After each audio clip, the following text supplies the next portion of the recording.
Salut à vous, j'espère que vous allez bien.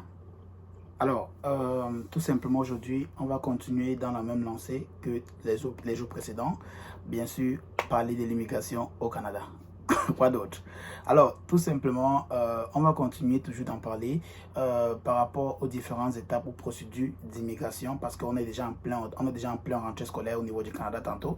Et que vous soyez à l'international, c'est-à-dire à l'extérieur du Canada, ou bien que vous soyez à l'intérieur du Canada, la rentrée scolaire a commencé.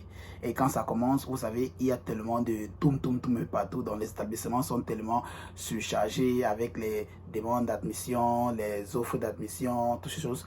Et pendant ce temps, les étudiants, eux, sont en train de postuler un peu partout pour pouvoir être sélectionnés ou admis dans un collège ou université. Alors, si vous, aujourd'hui, vous êtes dans cette étape-ci, tout simplement à la recherche d'un établissement pour pouvoir continuer vos études postsecondaires ou bien universitaires, tout simplement, vous êtes sur la bonne chaîne parce que ici, on parle principalement Immigration Canada et moi, je suis Dexter, influenceur en éducation au niveau du Canada.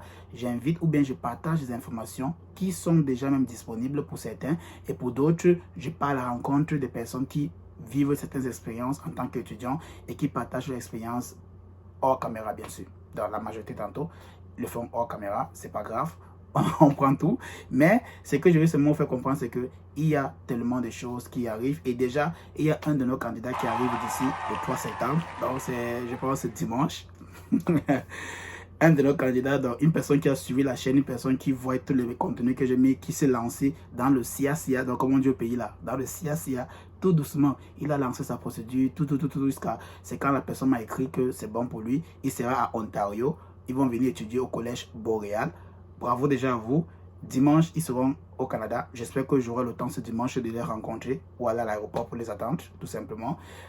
C'est aussi votre opportunité tantôt de rejoindre l'aventure, de vous lancer. Il n'y a rien de compliqué dans ça. Suivez simplement les étapes. Si vous avez besoin d'informations, autre chose, mettez en commentaire. Si j'ai le temps, je vais répondre. Uniquement ceux qui sont membres exclusifs de la chaîne auront le privilège que je pourrai reprendre dans les 24 heures. Si vous n'êtes pas membre de la chaîne, patientez. Si je réponds, tant mieux. Si je ne réponds pas, sachez que je suis occupé. Alors, pour ne pas faire durer l'introduction, on va se lancer directement dans le but du sujet aujourd'hui qui est admission au niveau de Ontario. La dernière vidéo qu'on a mis sur la chaîne, ça parlait d'étudier au niveau du Québec. Je vais mettre le lien dans la description pour vous expliquer exactement toutes les procédures qu'on a eu à suivre tantôt pour pouvoir être admis au niveau du Québec. Ça, c'est pour ceux qui veulent aller étudier au niveau du Québec. Ceux qui veulent venir au Canada pour étudier au Québec, je vais mettre le lien dans la description qui vous explique le lien de la vidéo dans la description. Cliquez dessus, écoutez la vidéo jusqu'à la fin. Ça pourrait vous aider pour vous qui voulez aller étudier au Québec avec les différentes étapes d'admission. Aujourd'hui, on parle principalement de ceux qui veulent venir étudier à Ontario. Donc, si vous voulez venir étudier à Ontario, où je suis principalement, c'est ma province. Alors, sachez que vous avez un avantage. L'avantage que ceux qui partent au Québec étudier n'ont pas ou n'auront pas, c'est l'avantage du programme Mobilité francophone. Ça, c'est la première chose. Je voulais d'entrée appeler ou bien faire connaissance de ce programme-là, qui est la mobilité francophone, principalement pour toutes les personnes qui veulent étudier hors du Québec. Mais, sans fois, je n'ai pas envie de trop tirailler tantôt, donc on va aller directement dans le but du sujet aujourd'hui. Mais avant qu'on le fasse, s'il vous plaît, si ce n'est pas encore le cas pour vous, abonnez-vous dès maintenant. Cliquez sur la cloche là. Cliquez sur ça. Cliquez sur la grosse cloche rouge là. Abonnez-vous. S'abonnez-vous maintenant. S'abonnez-vous. Et n'oubliez pas, les pouces, c'est gratuit et c'est gratifiant pour nous. C'est gratuit, c'est gratifiant pour nous. Ça permet à ce que on puisse mieux référencer la chaîne et aussi partager au maximum. Partager parce qu'il y a des personnes qui veulent aussi avoir la même information que vous. D'accord. On va aller directement. Ontario. La ville des opportunités, la province des opportunités, la province du capital. Vous comprenez, du cas du capital, vous comprenez quoi? Le Djer. La province du Djer.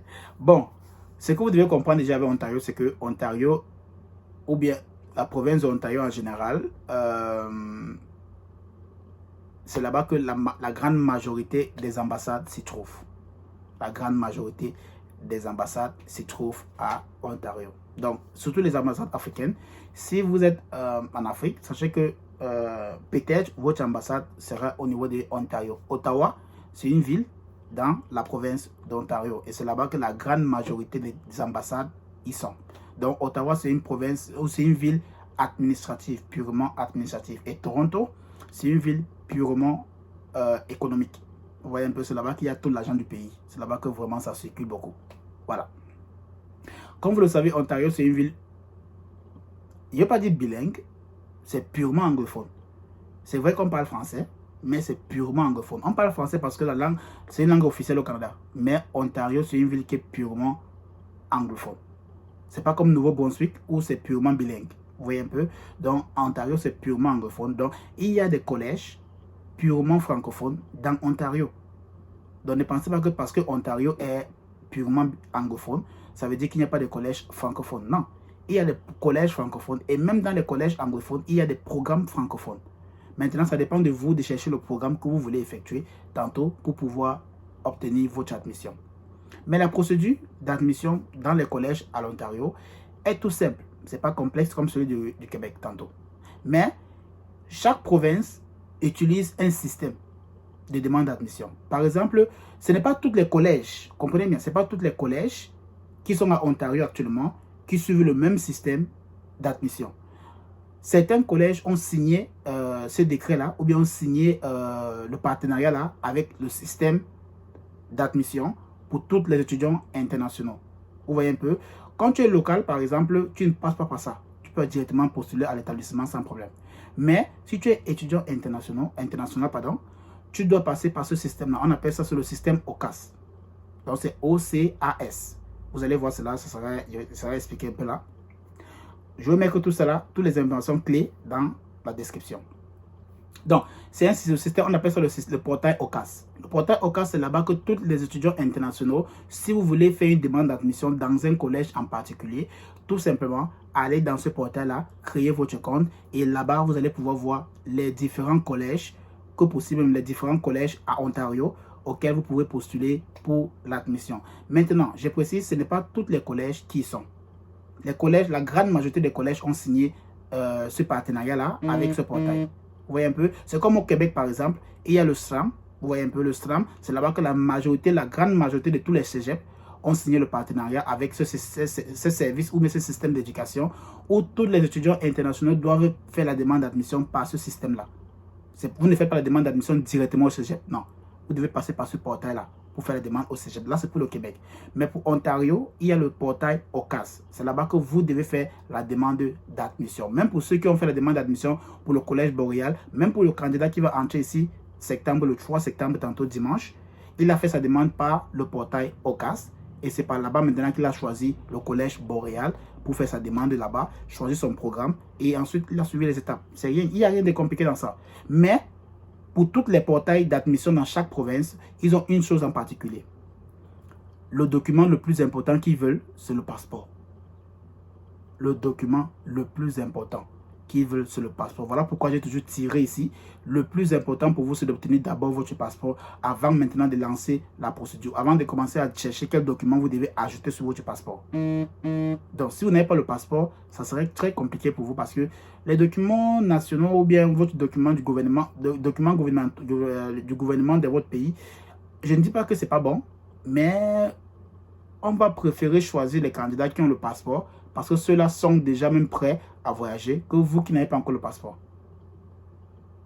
Voilà. Donc, j'ai déjà énuméré sur le premier document. C'est le passeport. Quand vous avez le passeport, c'est bon. Deuxième, les deux autres documents que vous avez besoin, c'est quoi? C'est votre relevé de notes et votre diplôme. Je dis bien relevé de notes et diplôme. De votre dernier, bien sûr, votre dernier diplôme. Donc, si c'est la licence, si c'est le master, si c'est le doctorat, si c'est le bac, tant mieux. Donc, les relevés de notes et le diplôme. Voilà les informations que vous devez avoir. Votre passeport, relevé de notes, diplôme. Quand vous avez cela, déjà avec vous, il y a maintenant un autre document, le test de langue. Voilà. Maintenant, la différence entre Ontario et le Québec, ou bien d'autres provinces du Canada et le Québec, c'est que le test de langue du français là n'est pas trop exigible par certains collèges au niveau de l'Ontario. Ça veut dire, certains collèges veulent simplement savoir est-ce que ton éducation que tu as eu à faire tantôt, ou bien le diplôme que tu as là, est-ce que c'est une éducation francophone, purement francophone que tu as eu à effectuer? Oui, ok. est-ce que il y a eu des programmes, est-ce que la langue, en fait, la langue qu'on a remis ton diplôme, est-ce que c'est une autre langue que l'anglais, le français? Non, c'est le français. Ok, tu as étudié en français, ton diplôme est en français, tu t'exprimes bien en français. Ok, le collège maintenant au niveau de l'Ontario pourra te faire passer différents tests de langue, les propres tests de langue à eux. Si tu réussis cela, ils vont dire, d'accord, c'est bon, tu as reçu ton test de langue. Donc, viens maintenant, envoie les documents et consorts. Et là, je vous dis encore, ce n'est pas tous les collèges qui passent par le portail OCAS au niveau de l'Ontario. Donc, ce n'est pas forcé pour eux d'aller là-bas, comme au cégep, comme au Québec, où tous les cégeps sont dans le même système d'admission. À Ontario, ce n'est pas le cas. Vous voyez un peu, certains collèges y sont. Maintenant, ça va dépendre maintenant du processus d'admission. Si vous partez dans les collèges célèbres, les collèges qui sont vraiment en grosse demande, s'il y a des collèges là, automatiquement seront dans le portail OCAS et vous devez passer par le portail OCAS pour faire votre demande d'admission. Et par là, vous devez avoir le test de langue. Vous voyez un peu? Donc, pour les collèges de l'Ontario, c'est vraiment aussi un peu strict dans le sens de ils veulent avoir toute la documentation. Mais la meilleure chose pour vous à faire, c'est quoi? C'est que il y a un peu de souplesse. La souplesse vient d'où? C'est que vous pouvez appeler l'établissement ou entrer en contact avec l'établissement, les faire comprendre que, écoutez, moi je suis francophone, mon diplôme est en français, j'ai fait mon éducation en français. Donc là maintenant, est-ce que j'aurais besoin du test de langue pour ce programme que j'ai choisi dans votre établissement? Ils vont vous dire oui ou non. Et si vous dites non, ils vont vous dire maintenant comment faire la demande d'admission pour ce programme-là dans leur collège. Vous voyez un peu? Voilà comment ça se passe. Donc, ça veut dire que les collèges là sont accessibles. Donc, vous pouvez simplement entrer en contact avec eux, leur demander les informations là. Ils vont vous dire si c'est vraiment possible, si c'est vraiment exigible pour vous de faire le test de langue ou pas. Vous voyez? Donc, voilà comment ça fonctionne avec les collèges de l'Ontario.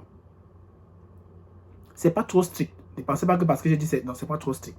Ça veut dire vous devez d'abord avoir l'information avant de vous lancer. Maintenant, quand vous avez l'admission, par exemple, ça veut dire si vous êtes passé par le portail OCAS ou bien vous êtes passé directement par le collège pour faire l'admission, parce qu'il y a des collèges qui vous passez directement vers eux pour faire l'admission, alors vous avez l'opportunité là maintenant, après l'admission, de lancer directement pour votre permis d'études.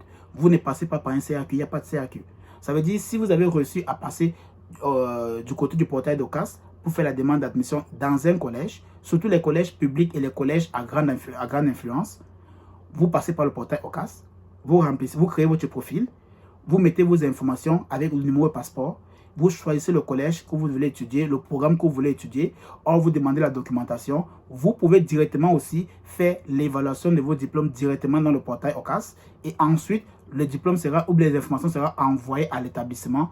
L'établissement confirme et il vous renvoie simplement la réponse via le portail. Et le portail, quand vous faites la demande, toutes les notifications que vous allez recevoir, c'est là par courriel. Donc l'adresse courriel que vous allez mettre, c'est par là que vous allez recevoir les notifications de chaque étape.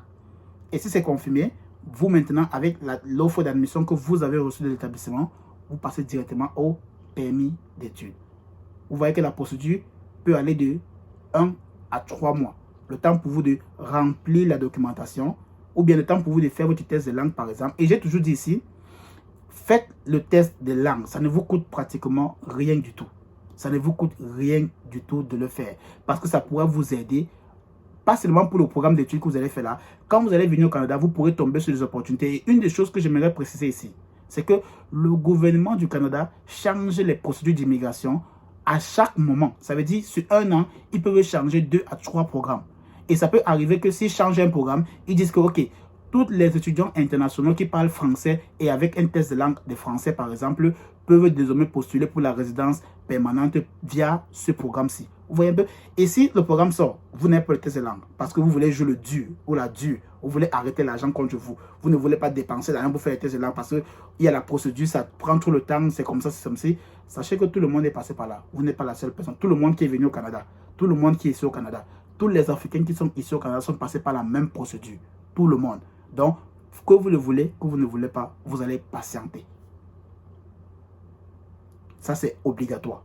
Donc, que de patienter n'est rien faire. Pourquoi pas patienter, faire votre test de langue et de patienter tout simplement.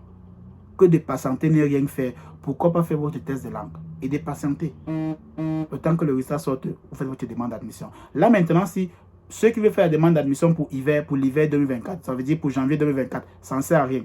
Donc, vu que ça ne sert à rien pour vous de faire la demande pour l'hiver 2024 maintenant, pourquoi pas profiter de l'occasion pour faire votre test de langue dès maintenant. Quand vous faites le test de langue, le résultat sort après un mois, maximum après un mois, le résultat est dehors. Donc, ça veut dire si vous faites le test de langue, par exemple, pour la prochaine session qui est en septembre, vous avez les résultats en novembre. Et là, maintenant, vous pouvez postuler pour la rentrée scolaire, soit de mars, ou bien soit de septembre 2024. Où est le problème dans ça? Toute la période d'attente là, qu'est-ce que vous allez faire? Que seulement de traîner, de marcher, de bavarder et de penser que l'argent que vous avez dépensé là, c'est peut-être pour rien. Non, non, non. Donc, si vous ne voulez pas dépenser de l'argent, s'il vous plaît, le Canada n'est pas fait pour vous. Si vous ne voulez pas dépenser de l'argent, désolé, mais le Canada n'est pas fait pour vous. Voilà. Donc, j'espère que vous avez compris les différentes procédures pour l'Ontario, qui est totalement différente de celle du Québec. La seule chose qu'ils ont en commun, c'est le portail d'admission. Donc, certains collèges, la grande majorité de certains collèges, les universités publiques tantôt, collèges publics, universités publiques et les collèges privés à grande influence sont dans les portails d'OCAS. Mais il n'y a rien de compliqué dans ça. C'est un portail tout simple. Je vais mettre le lien dans la description pour ceux qui veulent absolument savoir de quoi il s'agit du portail OCAS. Et n'oubliez surtout pas, il y a les dates. Je vais aussi mettre un lien dans la description qui est très importante. Vous allez voir là-bas les dates à retenir. C'est ça que je vais mettre dans la description. Les dates à retenir pour ceux qui veulent faire une demande d'admission pour 2024 au niveau de l'Ontario. Donc, retenez ça, cliquez sur cette date-là ou bien cliquez sur ce lien-là, date à retenir, pour avoir exactement les informations sur quand est-ce que vous devez lancer la procédure d'admission pour 2024.